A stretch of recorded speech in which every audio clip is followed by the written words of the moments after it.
Hello everyone, welcome to company law class. Students, हमने पिछले lecture में डिस्कस किया था रियल प्रॉफिट्स और डिविजिबल प्रॉफिट्स के बारे में। तो रियल प्रॉफिट्स और डिविजिबल प्रॉफिट्स का हमने पढ़ा था कि किसी भी कंपनी को अपने रियल प्रॉफिट्स को करेक्टली एस्टिमेट करना ज़रूरी है ताकि वो ये जान सकें कि उनके कितने प्रॉफिट्स वास्तव में हैं, कितना उन्होंने अर्न किया, कितना उन्होंने एस्टिमेट लगाया। एस्टिमेशंस हमेशा करेक्ट नहीं होते, इसलिए एस्टिमेशन के बेसिस पे जो प्रॉफिट्स हम कैलकुलेट करते हैं वो भी हमारे एक्यूरेट नहीं होते। दूसरी टर्म हमने पढ़ी थी डिविजिबल प्रॉफिट्स। डिविजिबल प्रॉफिट्स यानी कि वो टोटल प्रॉफिट्स का वो हिस्सा, वो पार्ट जो हम अपने शेयर होल्डर्स को डिविडेंड की फॉर्म में डिस्ट्रीब्यूट करते हैं, जिसको हम डिवाइड करते हैं कि कितना हमने सारे लॉसेस, सारे एक्सपेंसेस के लिए रखना है। उन सबको रिकवर करने के बाद, डेप्रिसिएशन को भी पे ऑफ करने के बाद, उसको राइट ऑफ करने के बाद जो हमारे पास लेफ़्ट ओवर है वो हम अपने शेयर होल्डर्स में जब डिस्ट्रीब्यूट करते हैं, वो कितना अमाउंट कर रहे हैं उसको हमने कहा था डिविजिबल प्रॉफिट। अब नेक्स्ट टर्म हमारे पास आती है डिविडेंड। डिविडेंड का मतलब लाभांश।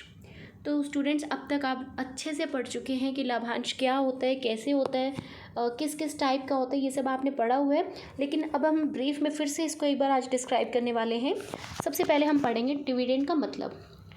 अभी जैसा कि मैंने आपको डिविजिबल प्रॉफिट्स में भी बताया था, डिविजिबल प्रॉफिट का उसमें से जितना पार्ट आप दे रहे हो, यानी कि लाभांश, डिविजिबल प्रॉफिट बांटने योग्य लाभों का एक ऐसा हिस्सा है जो कि शेयर होल्डर्स को दिया जाता है। दूसरे शब्दों में हम कहें कि डिविडेंड का मतलब किसी कंपनी ने जितना भी प्रॉफिट अर्न किया उसका कुछ पोर्शन जो कि ऑलरेडी फिक्स है, एक पूर्व निर्धारित दर से जो किसी कंपनी ने पहले से ही निर्धारित की हुई है, उस दर के अकॉर्डिंग हम अपने शेयर होल्डर्स को जब कुछ अमाउंट पे करते हैं, उनकी शेयर की होल्डिंग के बदले में रिटर्न करते हैं, तो उसे हम लाभांश या फिर डिविडेंड कहते हैं। उसके बाद डिविडेंड वाली टर्म कंपनीज एक्ट 2013 के सेक्शन 2 सबसेक्शन 35 में भी डिफाइन की गई है। इसमें लिखा है कि डिविडेंड का मतलब डिस्ट्रीब्यूटेबल यानी कि बांटने योग्य net profit of the company, ऐसे प्रॉफिट टोटल कंपनी के जो टोटल प्रॉफिट्स हैं उसमें से जो नेट प्रॉफिट है उसमें से कितना आप डिस्ट्रीब्यूट कर रहे हो, विच रिमेन्स इन बैलेंस। कब बैलेंस बचेगा? सारी डिडक्शंस करने के बाद, यानी कि डेप्रिसिएशन और प्रीवियस लॉसेस या करंट ईयर के लॉसेस, अगर कोई प्रीवियस ईयर की डेप्रिसिएशन है, एरियर्स है डेप्रिसिएशन का, इन सबको माइनस करने के बाद आपके पास जो बैलेंस बचता है, और लीगल तरीके से डायरेक्टर्स जिसे अपने शेयर होल्डर्स में डिस्ट्रीब्यूट कर सकते हैं, उसे हम डिविडेंड कहते हैं। और डिविडेंड में इंटरिम डिविडेंड यानी अंतरिम लाभांश को भी इंक्लूड किया जाता है। उसके बाद किसी भी कंपनी का जो डिविडेंड को डिक्लेयर करने का राइट है वो कंपनी को मिलेगा उसके मेमोरेंडम और आर्टिकल्स ऑफ एसोसिएशन से। कंपनी किस तरह से डिविडेंड को डिक्लेयर करेगी और किस तरह से पे करेगी, यानी कि declaration and method of payment of dividend to the shareholders, ये सब कंपनी के आर्टिकल्स में लिखा गया होता है। अगर किसी कंपनी के आर्टिकल में ये सब नहीं लिखा हुआ कि आपने डिविडेंड कैसे डिस्ट्रीब्यूट करना है, उस केस में भी कोई एंटरप्राइज अपने डिविडेंड को तो डिस्ट्रीब्यूट करेगा, कैसे, कितना करेगा, टोटल। अब तक आपने जो पढ़ा आर्टिकल्स में लिखा होता है, पहले आप अपने प्रॉफिट्स में से सारे एक्सपेंसेस को रिकवर करते हैं, उसके बाद आप डेप्रिसिएशन भी चार्ज करते हैं, बचा हुआ प्रॉफिट आप अपने शेयर होल्डर्स में डिविडेंड के फॉर्म में डिस्ट्रीब्यूट करते हैं। लेकिन अगर आर्टिकल्स में कुछ भी प्रोविज़न मेंशन नहीं है तो उस एंटरप्राइज को अपना टोटल प्रॉफिट डिविडेंड के फॉर्म में डिस्ट्रीब्यूट करना होता है। आगे हम बात कर रहे हैं, अगर कोई आर्टिकल में कोई प्रोविज़न भी नहीं बनाया है कि आपने डिविडेंड किस तरह से देना है, उस केस में शेयर होल्डर्स कंपनी में एक फ़ंड क्रिएट कर सकते हैं जिसको हम रिज़र्व फंड कहते हैं। तो ये रिज़र्व फंड किस में से बनेगा? प्रॉफिट में से। यानी कि किसी कंपनी ने अगर कंपनी के आर्टिकल्स में ये नहीं लिखा हुआ कि आपने शेयर होल्डर्स को डिविडेंड देना है, तो इस कंडीशन में और कितना देना है या नहीं देना है, इसके लिए कंपनी अपने उस टोटल प्रॉफिट्स में से एक रिज़र्व फंड बनाएगी, ताकि फ्यूचर में कंपनी को अगर डिविडेंड देने से रिलेटेड कोई भी प्रॉब्लम आती है तो इस रिज़र्व फंड में से कंपनी यूटिलाइज़ कर लेगी। अब जितना भी आपने इस रिज़र्व फंड में अमाउंट कलेक्ट किया है, कंपनी क्या करेगी, फ्यूचर के लिए इसको यूज़ कर सकती है। कब करेगी, जिस ईयर में कंपनी ने अगर प्रॉफिट नहीं कमाई है तो। Next topic we have is determination of dividend, यानी कि लाभांश का निर्धारण कैसे करना है। अब ये तो हमें पता है कि कंपनी को डायरेक्टर्स चलाते हैं, तो डिविडेंड कितना देना है ये भी डायरेक्टर्स ही डिसाइड करते हैं। कंपनी के डायरेक्टर्स के पास राइट है कि वो कंपनी के इतना डिविडेंड डिक्लेयर करें जिससे कंपनी की गुडविल अफेक्ट ना हो, यानी कि इतना डिविडेंड डिक्लेयर नहीं किया जाएगा जिससे कंपनी की गुडविल कम हो, कंपनी की रिड्यूस नहीं होनी चाहिए गुडविल। इतना रेट डायरेक्टर्स को डिटरमाइन करना है। अब जब आप डिविडेंड कितना देना है इसका निर्धारण करोगे तो आपको कुछ पॉइंट्स को भी कंसीडर करना है, यानी कि जब आपने डिविडेंड को डिक्लेयर करना है तो किन किन बातों को ध्यान में रख के करेंगे। अब बच्चे यहाँ पे हम ये कुछ 7-8 पॉइंट्स करेंगे। First point we have is checking the level of profits, यानी कि आपके प्रॉफिट्स कितने हैं। सबसे पहले तो आप ये देखो आपने टोटल प्रॉफिट कितने अर्न किए हैं, जितने प्रॉफिट अर्न किए हैं उसके अकॉर्डिंग ही हम डिविडेंड को डिक्लेयर कर सकते हैं, क्योंकि कितना डिविडेंड देना ये आपके लाभ पर, आपके कमाए गए प्रॉफिट्स पर डिपेंड करता है। सेकेंड है आप कितनी दर से डिविडेंड दे रहे हो। बोर्ड ऑफ डायरेक्टर्स ने जितना रेट रेकमेंड किया है उससे ज़्यादा दर से कोई भी कंपनी डिविडेंड नहीं दे सकती है। अगर किसी भी कंडीशन में आप जब डिविडेंड डिक्लेयर कर रहे हो तो डायरेक्टर्स ने जितना रेट डिस्क्राइब किया हमेशा आपको उसको माइंड में रखना है। लाभांश की जितनी दर आप देंगे वो आपके बिजनेस की सर्कमस्टांसिस के अकॉर्डिंग होनी चाहिए। Third point we have is verification, यानी जांच पड़ताल किसकी, लिक्विड एसेट्स। लिक्विड एसेट्स जिनको बहुत इजीली हम कैश में कन्वर्ट कर सकते हैं। अब जब डायरेक्टर्स ने डिविडेंड की बात करनी है तो यहाँ पे डायरेक्टर्स को सबसे पहले देखना है कि क्या कंपनी के पास लिक्विड एसेट्स इतनी है, क्योंकि हमने पढ़ा है डिविडेंड तो हम कैश में पे करते हैं। अगर कैश नहीं पे कर पा रहे और अगर कंपनी के आर्टिकल्स में कोई प्रोविज़न दिया तो ही हम डिविडेंड के बदले में बोनस शेयर्स इशू करेंगे, नहीं तो नहीं कर सकते। अब बात आती है लिक्विड एसेट्स की। जब भी कोई कंपनी डिविडेंड के रिगार्डिंग उसका डिटर्मिनेशन करेगी तो कंपनी को देखना है कि उसके पास, यानी डायरेक्टर्स चेक करेंगे कि क्या कंपनी के पास लिक्विड एसेट्स यानी कि कैश या नियर कैश एसेट्स इतनी होनी चाहिए कि क्या वो उससे डिविडेंड पे कर सकते हैं या नहीं कर सकते। अगर इतना कैश या इतने लिक्विड एसेट्स कंपनी के पास नहीं है तो कोई कंपनी डिविडेंड को डिस्ट्रीब्यूट नहीं कर सकती। फोर्थ पॉइंट फोरकास्टिंग, यानी अनुमान लगाना फ्यूचर नीड्स का। डायरेक्टर्स को फ्यूचर की नीड्स का भी पता लगाना होगा इससे पहले कि वो डिविडेंड को डिस्ट्रीब्यूट करें, यानी कि फ्यूचर में अगर कोई इमरजेंसी होने वाली है या इस पर्टिकुलर फाइनेंशियल ईयर के एंड में जिसका आप डिविडेंड देने वाले हो, अगर आपको लगता है कि ईयर के एंड तक कोई भी आपको नीड हो सकती है, आपको कोई भी आवश्यकता हो सकती है फ्यूचर में कैश की, उस टाइम पे डायरेक्टर्स को उसी के अकॉर्डिंगली उसको कंसीडर करते हुए ही डिविडेंड को डिक्लेयर करना चाहिए। नेक्स्ट इज़ एडिक्वेसी, यानी कि पर्याप्त होना। क्या पर्याप्त, रिजर्व्स, यानी जब भी डायरेक्टर्स कंपनी के बिहाफ पे डिविडेंड को डिक्लेयर करेंगे तो उन्हें ये भी चेक करना है कि उस कंपनी के पास प्रॉपर रिजर्व्स हैं या नहीं हैं। उन्होंने अपने प्रॉफिट का एक हिस्सा जो कि नेसेसरी था रिजर्व में डालना वो उन्होंने डाला है या नहीं डाला है। Next point is in case of surplus profits, यानी कि ज़्यादा लाभ हो जाता है। अगर किसी कंपनी ने किसी पर्टिकुलर फाइनेंशियल ईयर में पिछले साल की बजाय यानी कुछ प्रीवियस ईयर्स के कंपैरेटिवली इस फाइनेंशियल ईयर में ज़्यादा प्रॉफिट अर्न किए हैं, दैट डजेंट मीन कि वो कंपनी इस साल ज़्यादा डिविडेंड पे कर दे, बल्कि कंपनी को नॉर्मल रेट से ही पे करना चाहिए और बाकी को आप बोनस शेयर्स के फॉर्म में डिस्ट्रीब्यूट कर सकते हो। और कंपनी ऐसा इसलिए करेगी ताकि वो अपने डिविडेंड की उस नॉर्मल रेट को ही मेंटेन रख सके। Next point we have is compliance with the rules regulations of the company.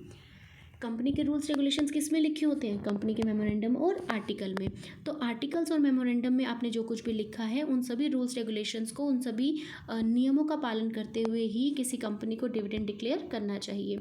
Last is companies act में दिए गए सभी प्रावधानों को भी किसी कंपनी को डिविडेंड की घोषणा करने से पहले इन सब का भी पालन करना ज़रूरी है।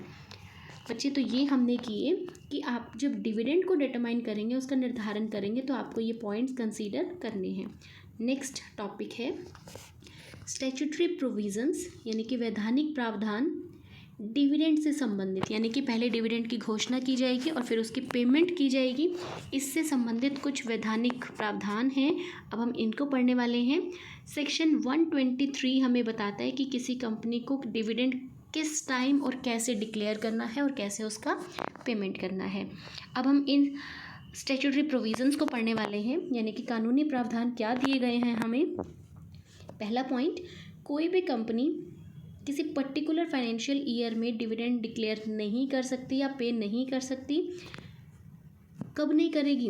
कैपिटल में से नहीं करेगी, ये हम पहले भी पढ़ चुके हैं। अब कैसे कर सकती है? कंपनी ने एक तो करंट ईयर में जो प्रॉफिट्स कमाए हैं उसमें से डेप्रिसिएशन आप माइनस करेंगे। अगर पिछले सालों की कोई डेप्रिसिएशन बची हुई है तो उसको भी माइनस करेंगे। उसके बाद अगर कुछ अमाउंट बचता है तो उसी में से आप डिविडेंड को डिक्लेयर कर सकते हो। ये कंपनीज एक्ट में कंडीशन है। सेकंड पॉइंट, अगर सेंट्रल या स्टेट गवर्नमेंट ने आपको डिविडेंड पे करने के लिए कोई गारंटी दी है तो ऐसे गारंटी के अकॉर्डिंग मिले हुए अमाउंट से ही कोई कंपनी डिविडेंड डिक्लेयर कर सकती है। अदरवाइज कंपनी डिविडेंड को ना तो डिक्लेयर कर सकती है और ना ही पे कर सकती है। किस में से? कैपिटल में से। नेक्स्ट है हमारे पास है, एक कंपनी में before the declaration of any dividend, यानी कि कोई भी कंपनी डिविडेंड की घोषणा करने से पहले अपने प्रॉफिट का एक पार्ट रिजर्व्स में भी ट्रांसफ़र ज़रूर करती है। जितना उसे उचित लगे, उस कंपनी के पास जितने प्रॉफिट्स अवेलेबल हैं उसका एक स्पेसिफिक परसेंटेज हर कंपनी को डिविडेंड देने से पहले रिजर्व्स में ट्रांसफ़र करना ज़रूरी है। और ऐसा इसलिए ज़रूरी है ताकि जिस वर्ष आप प्रॉफिट ना कमा पाएँ उस साल में आप उस रिज़र्व में से निकाल के डिविडेंड दे देंगे। नेक्स्ट पैराग्राफ में लिखा हुआ है, यही चीज़ लिखी हुई है कि अगर आपने अर्न नहीं किया प्रॉफिट तो आप उस रिज़र्व में से दे देंगे। उसके बाद जो भी रिज़र्व पे किया जाएगा, जो भी डिविडेंड हम पे करेंगे वो आप उसे रिज़र्व में से करोगे जो आपने प्रॉफिट्स में से बनाया है, स्पेसिफिक केस के लिए बनाया है। लेकिन क्या कोई भी company no dividend shall be declare नहीं कर सकती अपने रिज़र्व में से अदर देन फ्री रिज़र्व्स। अगर आपने किसी स्पेसिफिक रीज़न के लिए कोई रिज़र्व बनाया है तो उसमें से आप डिविडेंड पे नहीं कर सकते हो। डिविडेंड पे करना है तो फ्री रिज़र्व होने चाहिए, उसी में से ही आप अपना डिविडेंड का अमाउंट पे कर सकते हो, यानी कि स्वतंत्र संचय, फ्री रिज़र्व्स। उसके बाद सेकंड पॉइंट आता है हमारे पास। अभी हमने जो ऊपर फर्स्ट पॉइंट में जो भी हमने चीज़ें पढ़ी हैं, इसमें क्या है कि आपने शेड्यूल 2 में जितना भी डेप्रिसिएशन दिया हुआ है, हमेशा आपको डेप्रिसिएशन कंसीडर करने के बाद ही बचे हुए प्रॉफिट्स को डिस्ट्रीब्यूट करने का राइट है। अदरवाइज़ आप अपने डिविडेंड को डिस्ट्रीब्यूट नहीं कर सकते। थर्ड, किसी भी कंपनी के board of directors financial year के बीच में, यानी किसी भी फाइनेंशियल ईयर में इंटरिम यानी कि अंतरिम लाभांश की भी घोषणा कर सकते हैं।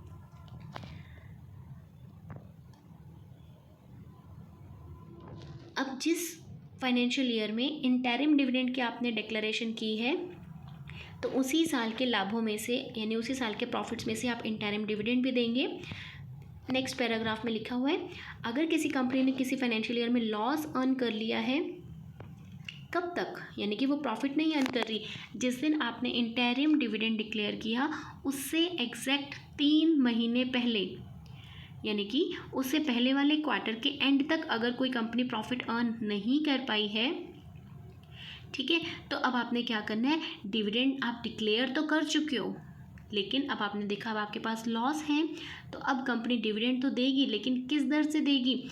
पिछले 3 फाइनेंशियल ईयर्स का पहले चेक करेगी आप कितना दे रहे थे, उसी रेट के अकॉर्डिंग अब आप डिविडेंड पे कर दोगे। Fourth point we have is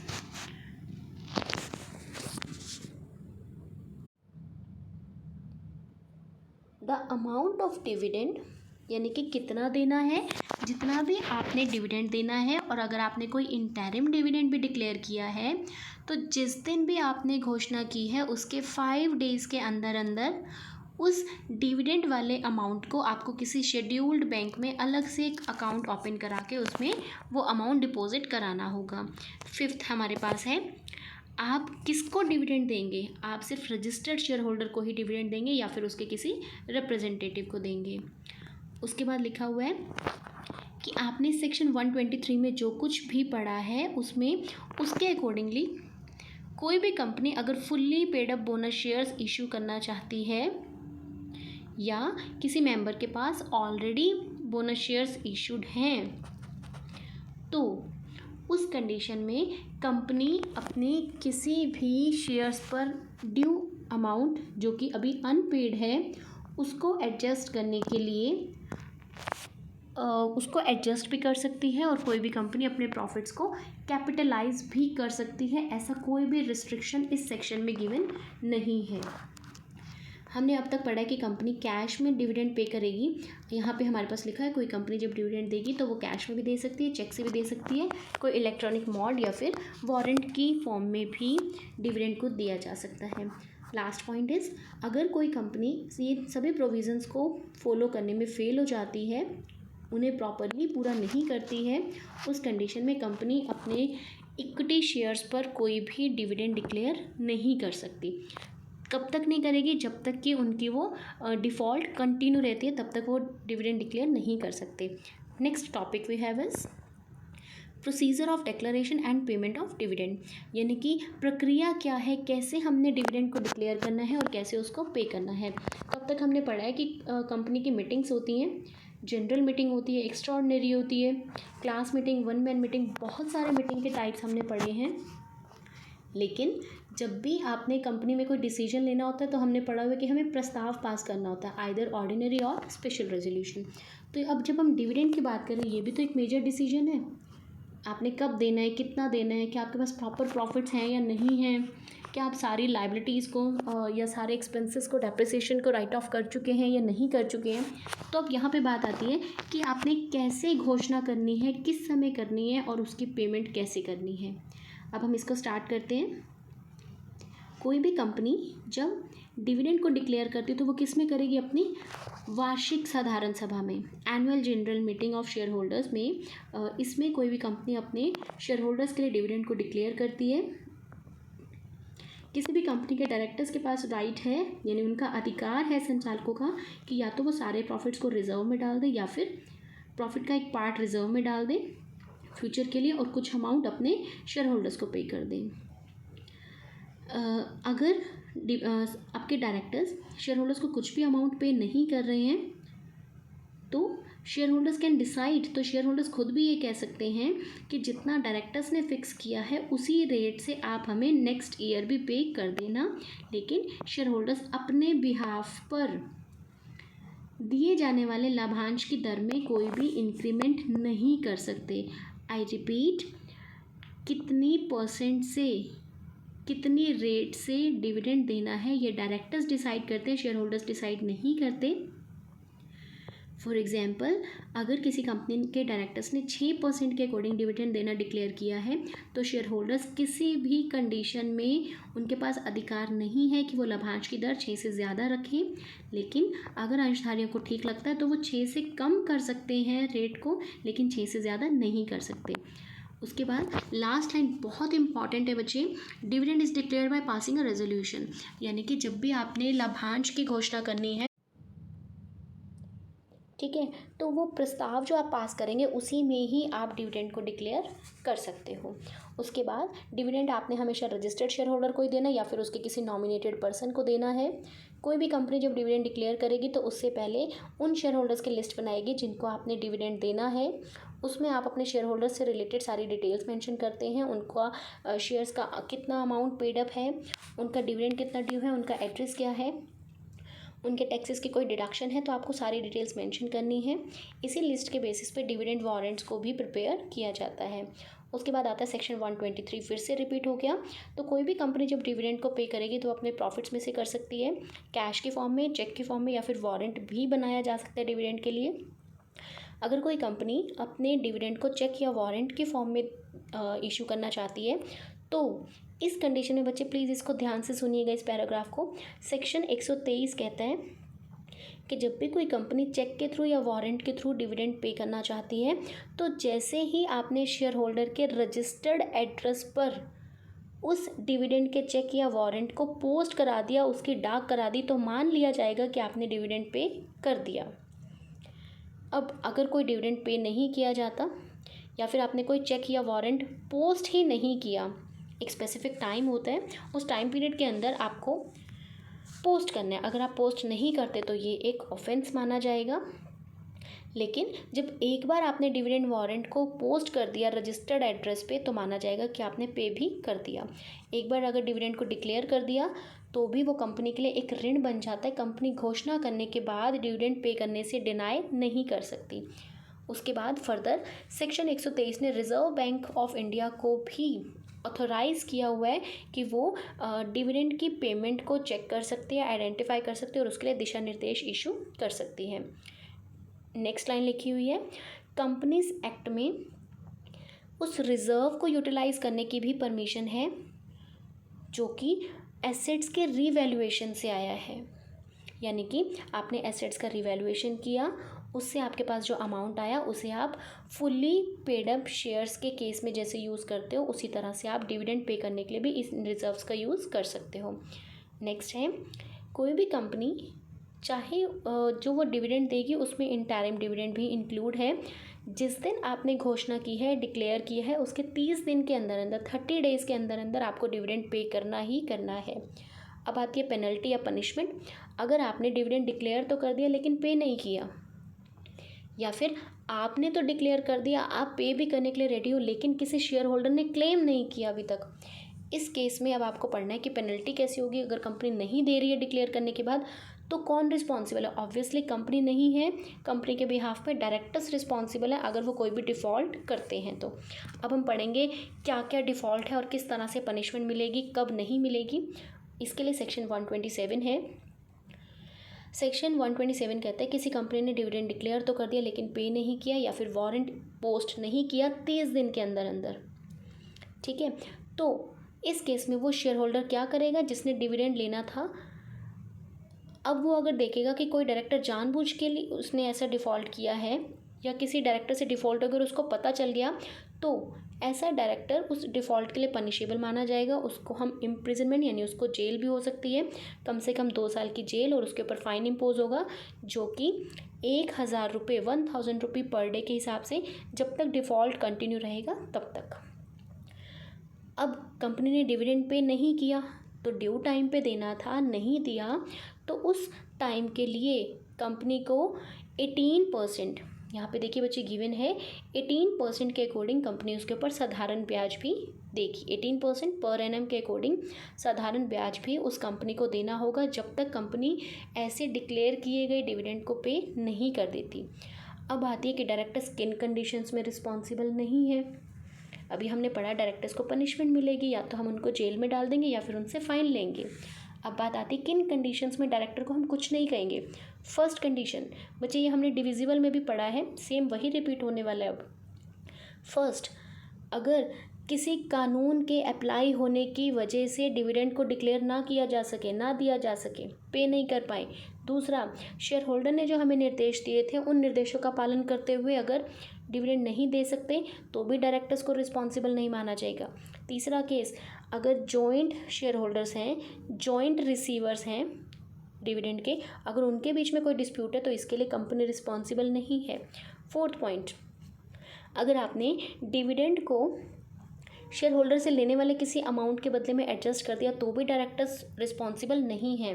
last point, अगर कंपनी ने डिविडेंड पे नहीं किया और ऐसा करना कंपनी के भी हाथ में नहीं था, कंपनी के कंट्रोल से बाहर था, तो इसके लिए भी डायरेक्टर्स को पनिशमेंट नहीं मिलेगा। अब बात आती है डिविडेंड एंड ऑडिटर की। अब भाई ऑडिटर ने क्या चेक करना है, वो हमेशा बुक्स ऑफ अकाउंट्स और सारे प्रोविजंस को चेक करता है। अब डिविडेंड से रिलेटेड प्रोविजंस को भी ऑडिटर को चेक करना है। वो क्या क्या चेक करेगा बच्चे? सेम वही पॉइंट्स जो हमने डिविजिबल प्रॉफिट्स एंड ऑडिटर में पढ़े थे, तो अब हम इनको थोड़ा क्विकली करेंगे। First point we have is auditor को मेमोरेंडम और आर्टिकल्स उस कंपनी के चेक करने होंगे कि डिविडेंड मेमोरेंडम और आर्टिकल के अकॉर्डिंग दिया गया है नहीं। सेकंड, ऑडिटर चेक करेगा कि कंपनी ने कंपनीज एक्ट 2013 के सारे प्रोविजंस को फॉलो किया है या नहीं। तीसरा, ऑडिटर उस कंपनी की मिनट बुक को चेक करेगा, उस मिनट बुक में जो इन्फॉर्मेशन दी गई थी क्या उसी के अकॉर्डिंग डिविडेंड डिक्लेयर किया गया है। Fourth point, register of member में से उन सभी व्यक्तियों की लिस्ट बनाई जाएगी जिनको डिविडेंड हमने पे करना है। उसके बाद चेक किया जाएगा क्या डिविडेंड जो आपने पे करना है उसको ठीक तरीके से आपने कैलकुलेट किया है या नहीं।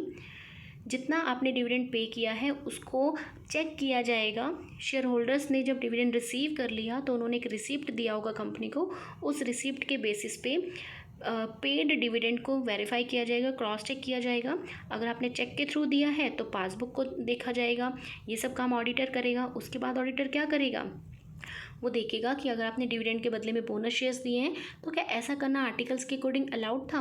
अगर अलाउड था तो ठीक है, ऑडिटर ओके कर देगा। अगर आर्टिकल्स में अलाउ नहीं है तो ऑडिटर इसके लिए ऑब्जेक्शन रेज करेगा। उसके बाद ऑडिटर ये भी चेक करेगा कि क्या कोई डिविडेंड अनक्लेम्ड है, क्या अभी तक किसी शेयर होल्डर ने उस डिविडेंड को लिया नहीं है, तो बैलेंस शीट में कंपनी ने उसको ठीक से लिखा है या नहीं लिखा है, ये भी ऑडिटर चेक करेगा। उसके बाद ऑडिटर ये चेक करेगा कि कोई डिविडेंड अगर 3 ईयर्स तक किसी ने भी क्लेम नहीं किया तो उस डिविडेंड का सारा अमाउंट गवर्नमेंट ऑफ इंडिया के रेवेन्यू अकाउंट में, उनके आय खाते में चला जाएगा। किसके? गवर्नमेंट ऑफ इंडिया के। आई रिपीट, अगर किसी कंपनी द्वारा घोषित किए गए डिविडेंड को 3 ईयर्स 3 सालों तक कोई भी क्लेम नहीं करता, कोई भी लेने नहीं आता, तो 3 वर्ष के बाद उस अमाउंट को गवर्नमेंट ऑफ इंडिया के खाते में जमा करा दिया जाएगा। अब इसके रिसिप्ट कैसे मिलेगी, क्रॉस चेक तो इसको भी करना है ऑडिटर को, तो आरबीआई ने इसके लिए एक रिसिप्ट दिया होगा, उसके बेसिस पे ऑडिटर इसे चेक करेगा। उसके बाद अगर ऑडिटर को डिविडेंड से रिलेटेड किसी भी प्रोविज़न में उसे डाउट होता है तो इसके लिए वो ऑडिटर अपनी रिपोर्ट बनाएगा और उसमें सब कुछ मेंशन कर देगा। नेक्स्ट है हमारे पास अनपेड, ना दिया गया डिविडेंड। तो अब लिखा हुआ है अनपेड डिविडेंड का अकाउंट, यानी कि पहले हमने एक डिविडेंड की बात की, फिर हम कहेंगे डिविडेंड अकाउंट हम ओपन कर सकते हैं कि हम इसमें से दे रहे हैं। अब बात आती है अनपेड की, कंपनी ने डिक्लेयर तो कर दिया लेकिन पे नहीं किया। अब सेक्शन 124 इसको डिफाइन कर रहा है। यहाँ पे कहा जा रहा है कोई कंपनी ने घोषणा तो कर दी लेकिन डिविडेंड 30 दिन के अंदर अंदर पे नहीं किया, तो कोई भी शेयर होल्डर जिसके पास डिविडेंड लेने का राइट था वो कंपनी को क्लेम कर सकता है 7 डेज़ के अंदर अंदर। आई रिपीट, अगर किसी कंपनी ने डिविडेंड डिक्लेयर तो कर दिया लेकिन 30 डेज़ के अंदर अंदर पे नहीं किया या किसी ने उस डिविडेंड को लिया नहीं, तो जैसे ही ये 30 दिन ख़त्म हो जाते हैं तो उसके 7 दिन के अंदर अंदर उस अनपेड या अनक्लेम्ड अमाउंट को एक स्पेसिफिक अकाउंट में ट्रांसफ़र कर दिया जाएगा जो कि शेड्यूल्ड बैंक में ओपन होगा। उस अकाउंट का नाम होगा अनपेड डिविडेंड अकाउंट। नंबर 2, अब आपने ट्रांसफ़र कर दिया। अब इस अनपेड डिविडेंड अकाउंट में ट्रांसफ़र करने के 90 डेज़ के बाद एक स्टेटमेंट बनाया जाएगा जिसमें उन व्यक्तियों के नाम होंगे जिनको आपने डिविडेंड देना था, डिक्लेयर कर दिया लेकिन दिया नहीं, या फिर जिन्होंने क्लेम नहीं किया। फिर आप क्या करोगे, उनकी लिस्ट बनाओगे, कंपनी की वेबसाइट पे डाल दोगे, या फिर सेंट्रल गवर्नमेंट की डिविडेंड से रिलेटेड कोई और साइट है, कोई और वेबसाइट है जहाँ से वो शेयर होल्डर्स एक्सेस कर सकते हैं, अपने डिविडेंड को अब क्लेम कर सकते हैं, वो भी डिक्लेरेशन कर दी जाएगी। थर्ड पॉइंट, अगर कोई कंपनी ऐसा नहीं करती, इट मीन्स फर्स्ट पॉइंट में जो हमने पढ़ा, कोई कंपनी अगर अनपेड डिविडेंड अकाउंट में वो अमाउंट ट्रांसफ़र नहीं करती या उसका टोटल अमाउंट ट्रांसफ़र नहीं करती, तो इस केस में कंपनी को इंटरेस्ट पे करना पड़ेगा, यानी पेनल्टी कंपनी के ऊपर ये 12% 12% के अकॉर्डिंग कंपनी को इसके ऊपर ब्याज देना होगा। फोर्थ पॉइंट, अगर कोई पर्सन जो ऐसी ट्रांसफर्ड मनी के लिए क्लेम करेगा तो ऐसा व्यक्ति उस कंपनी को अपने अनपेड डिविडेंड अकाउंट में से अपने डिविडेंड की पेमेंट के लिए क्लेम कर सकता है, वो आवेदन कर सकता है। नंबर 5, आपने अनपेड डिविडेंड अकाउंट में जो भी अमाउंट ट्रांसफ़र किया है, अगर ऐसे अमाउंट को 7 ईयर्स तक कोई भी क्लेम नहीं करता तो जितना भी अमाउंट उसके ऊपर ड्यू बनता है विद इंटरेस्ट, क्योंकि कंपनी अब लेट पे कर रही है, तो जितना भी अमाउंट बनता है कंपनी क्या करेगी, इसकी सारी डिटेल्स उस अथॉरिटी को देगी जिसके पास ऐसे फंड्स को रखने का राइट है। आई रिपीट, जब कंपनी ने डिविडेंड को पे नहीं किया तो अनपेड डिविडेंड अकाउंट ओपन किया, उसमें सारा अकाउंट ट्रांसफ़र किया। अगर 7 ईयर्स तक ना तो वो डिविडेंड पे होता है ना ही वो क्लेम होता है, तो एक स्पेसिफिक फंड बनाया जाएगा, उसमें वो अमाउंट डाल दिया जाएगा विद इंटरेस्ट। जो अभी हमने पढ़ा 12% इंटरेस्ट लगेगा, विद इंटरेस्ट वो अमाउंट एक स्पेसिफिक फंड में ट्रांसफ़र कर दिया जाएगा। एक स्पेसिफिक फॉर्मेट में ये सारी डिटेल्स लिखी जाएंगी और पर्टिकुलर जो भी अथॉरिटी इसके लिए गवर्नमेंट ने डिसाइड की है वो इसकी हमें एक रिसीप्ट दे देगा कि उन्होंने ये अमाउंट रिसीव कर लिया है। 6th point we have is unpaid या अनक्लेम डिविडेंड। जितना भी आपने ट्रांसफ़र किया है, जिन शेयर्स के लिए किया है, कंपनी इन सारे शेयर्स को investor education and protection fund में इनको ट्रांसफ़र कर देगी। ठीक है, ऐसे कोई भी अंश जिनके संबंध में आपने डिविडेंड डिक्लेयर किया था वो डिविडेंड अनपेड या अनक्लेम्ड है, तो ऐसे वाले शेयर होल्डर्स के नाम कंपनी द्वारा investor education and protection fund में ट्रांसफ़र कर दिए जाएंगे। कोई भी पर्सन ऐसे शेयर्स को क्लेम कर सकता है। कैसे क्लेम करेगा, वो सारे डॉक्यूमेंट्स जो भी उसके पास थे वो इन फंड अथॉरिटीज़ को दिखा के अपने शेयर्स के लिए रिक्लेम कर सकता है। लास्ट पॉइंट इज़, अगर कोई भी कंपनी इस यानी कि पर्टिकुलर सेक्शन 124 इस सेक्शन के प्रोविज़न्स को फॉलो नहीं करती तो कंपनी के लिए पनिशेबल है 5 लाख रुपीज़ फाइन या मैक्सिमम 25 लाख हो सकता है, और जो भी पर्सन या जो ऑफिसर इसके लिए फॉल्टी है उसको पनिश किया जाएगा। दैट्स ओके स्टूडेंट्स, ये हमने किया यहाँ तक। इन्वेस्टर एजुकेशन से रिलेटेड आप एक फ़ंड बनाएंगे, इसकी स्पेसिफिक अथॉरिटी होगी, वो अथॉरिटी के पास हम ये सारे शेयर्स जिनके ऊपर डिविडेंड अनपेड या अनक्लेम था वो शेयर्स हम ट्रांसफ़र कर देंगे, और ऐसा कोई भी व्यक्ति जिसके वो शेयर्स थे वो किसी भी टाइम ऐसे शेयर्स के लिए रीक्लेम कर सकता है। और वो कैसे क्लेम करेगा, प्रिस्क्राइब्ड डॉक्यूमेंट्स को शो करके। Students, that's all about dividend. Thank you so much for watching.